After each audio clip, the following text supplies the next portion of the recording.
Bonjour à tous et bienvenue dans cette nouvelle vidéo. Aujourd'hui nous allons aborder le sujet de est-ce que mon cheval peut s'entendre avec d'autres espèces.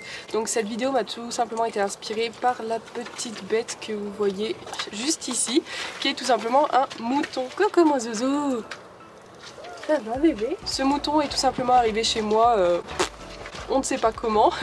Voilà, il a décidé de s'installer ici et ma foi il a l'air assez heureux et donc voilà, ça m'a inspiré ce sujet de vidéo. Donc à l'origine, est-ce que toutes les espèces peuvent s'entendre avec les chevaux? Ça dépendra tout simplement de si il s'agit d'un animal proie ou d'un animal prédateur. Le cheval, on sait qu'à l'état sauvage c'est une proie, donc par exemple si on introduit un chien de base c'est un prédateur. Donc voilà, tout vient de base à cette réflexion là.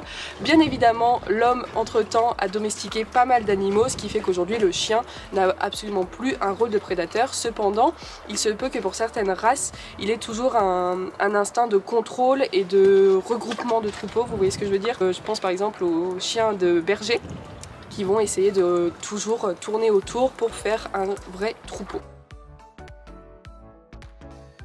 Histoire de mieux familiariser le cheval avec l'autre animal que vous souhaitez introduire dans le pré, il est important d'être présent et de faire une petite phase de connaissance, voilà, où le cheval va pouvoir prendre conscience de l'autre animal que vous souhaitez introduire, voir si cela se passe bien, essayer de faire parfois un petit peu l'arbitre pour qu'il n'y ait pas de soucis entre les animaux.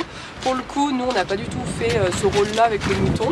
On n'a pas du tout joué ce rôle-là avec le mouton puisque on pensait sincèrement que le mouton allait repartir au même titre qu'il est... Voilà, il est apparu, on pensait qu'il allait repartir de lui-même. Mais en fait, non, il est bel et bien toujours là. Donc il est important d'être là pour mieux appréhender les réactions de chacun puisque le cheval est un animal qui a quand même beaucoup de force. Donc même si c'est dans une situation de jeu, il peut parfois ne pas se rendre compte de la force qu'il a et un coup de pied est parfois bien vite parti si jamais soit ils ne s'entendent pas, donc clairement il se défend, soit il joue et va venir mettre 2-3 coups de cul, sauf que si l'animal à côté est plus petit ou a moins de force et s'impose moins, ça peut poser quelques soucis. En général, un cheval va quand même bien s'entendre avec une autre espèce puisque le cheval n'est absolument pas un animal solitaire. Donc il va avoir besoin d'avoir du contact. C'est pour ça que vous pouvez trouver dans les champs un cheval qui est avec une vache, avec un âne, avec un mouton, avec des chèvres, etc. Il va tout simplement préférer avoir une compagnie qui n'est pas forcément un cheval, mais voilà, avoir de la compagnie. En ce qui concerne les animaux un petit peu plus territoriaux, donc par exemple les oies, là ça peut être plus compliqué. Voilà, il vaut mieux éviter de mettre un animal, une espèce trop territoriale avec un cheval qui du coup n'accepterait pas que le cheval soit dans son territoire. Concernant les autres herbivores du type vache, mouton, chèvre, en général il n'y aura pas de souci puisqu'il n'y aura déjà de base pas de concurrence en termes d'alimentation. Tous ne vont pas manger la même chose dans le pré et pour le coup ça peut très bien se passer, c'est pour ça que vous en voyez souvent ensemble. Simplement il faut faire attention au fait que l'autre espèce ne va pas comprendre forcément le comportement du cheval. Donc les ânes eux vont comprendre le comportement et la communication du cheval, mais par exemple le mouton ne comprendra pas tout ce qui est les oreilles en arrière, tous ces petits indicateurs que le cheval peut envoyer pour montrer qu'il est mécontent, qu'il n'a pas envie, etc. Vous l'aurez donc compris, en théorie il n'y a aucun souci pour que le cheval puisse cohabiter avec une autre espèce. Simplement il faut prendre son temps, essayer de voir au mieux quel animal pourrait correspondre. En plus de ça, l'environnement extérieur joue beaucoup puisque par exemple normalement les moutons et les chèvres ont besoin d'avoir des clôtures un petit peu plus spécifiques que le cheval, donc avec notamment du grillage. Donc ça c'est à prendre en compte si jamais vous cherchez un animal de compagnie pour votre cheval. En ce qui concerne par exemple les ânes, donc là pas de souci de clôture normalement, simplement il faudra un petit temps d'adaptation puisqu'on remarque que souvent les chevaux ont peur du bruit qu'émet l'âne, voilà. Donc voilà, prévoir à chaque fois pour chaque animal un petit temps d'adaptation. En ce qui concerne les chiens, il n'y a pas de souci, on voit énormément de cavaliers qui ont leurs chiens avec eux, etc. Simplement, il faut quand même faire attention puisque le cheval a une force et une taille supérieure en théorie à votre chien. Et donc il ne va pas se rendre forcément compte de la force qu'il a par rapport à l'autre animal.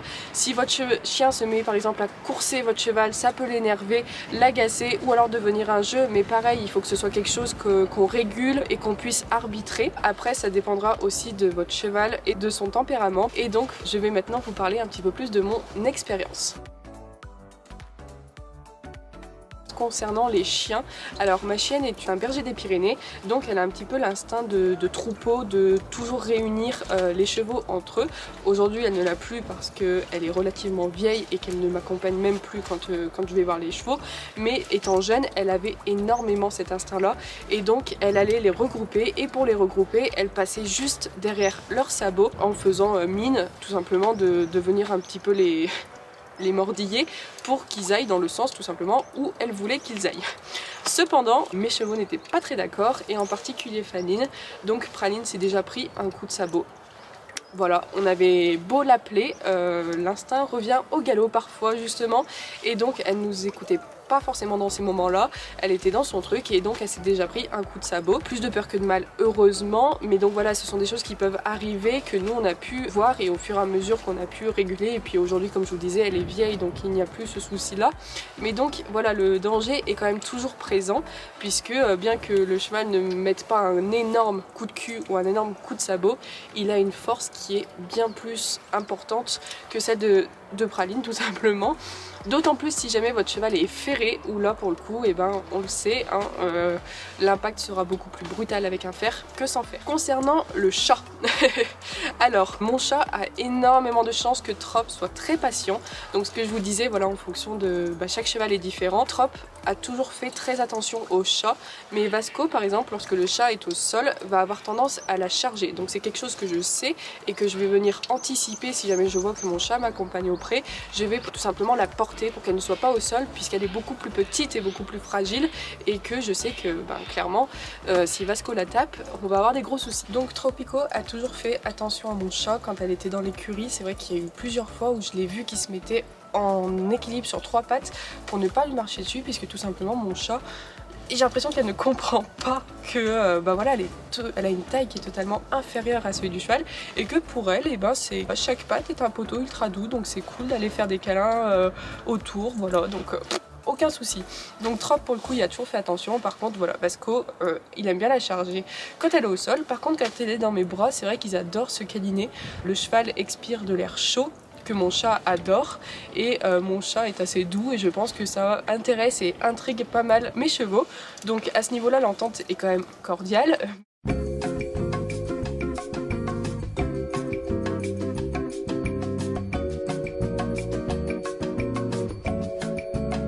Par contre, concernant Kaz, il a une peur bleue de mon chat.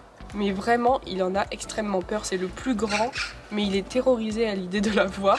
Lou avait pris l'habitude de monter sur la porte de son box tous les soirs puisqu'elle savait que quand on nourrissait les chevaux, c'était la dernière fois qu'on sortait de la journée et donc si elle voulait rentrer dans la maison au chaud, il fallait qu'elle nous accompagne et qu'elle ne loupe surtout pas l'heure de rentrée.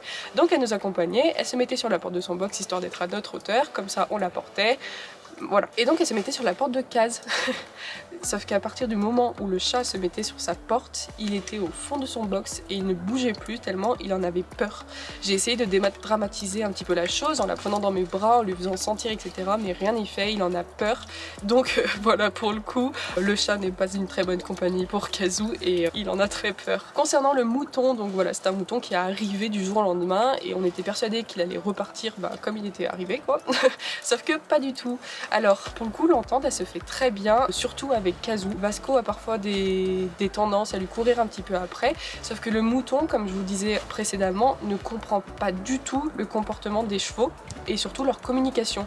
Donc au moment où Vasco va baisser un petit peu les oreilles, montrer qu'il est mécontent et que là il voudrait mieux partir, le mouton ne comprend absolument pas. Ce qui fait que il y a eu plusieurs fois où heureusement que le mouton avait de la laine parce que Vasco l'a chopé un petit peu avec les dents. Donc c'était jamais méchant, mais enfin voilà, c'est quelque chose à prendre en compte, le fait que voilà, le mouton ne comprend pas du tout la communication des chevaux, ne va pas du tout y faire attention, au même titre que quand il va se servir dans la gamelle, c'est vrai qu'un autre cheval ne le ferait pas du tout, parce que le cheval en question n'aime pas qu'on vienne manger dans sa gamelle et le mouton ne comprend pas, il y va, il se pose pas de questions et si jamais le cheval n'est pas content, de toute façon il ne le remarque même pas. Donc voilà, après la cohabitation se fait bien puisque le mouton du coup en hiver mange avec les chevaux du foin et puis en été bah, il a l'herbe que les chevaux ne mangent pas, que lui va venir manger, etc. Donc en soi la cohabitation se passe bien. Mais j'ai vraiment pu constater le fait que le mouton ne comprend pas du tout la communication des chevaux. Donc voilà, j'espère que cette vidéo vous aura un petit peu éclairé sur le fait qu'on puisse retrouver des chevaux avec d'autres espèces dans leur pré. Si jamais vous vous posez la question de prendre tel ou tel autre animal, j'espère qu'elle aura pu vous aider également. Et on se retrouve lundi prochain pour une prochaine vidéo. Bye bye!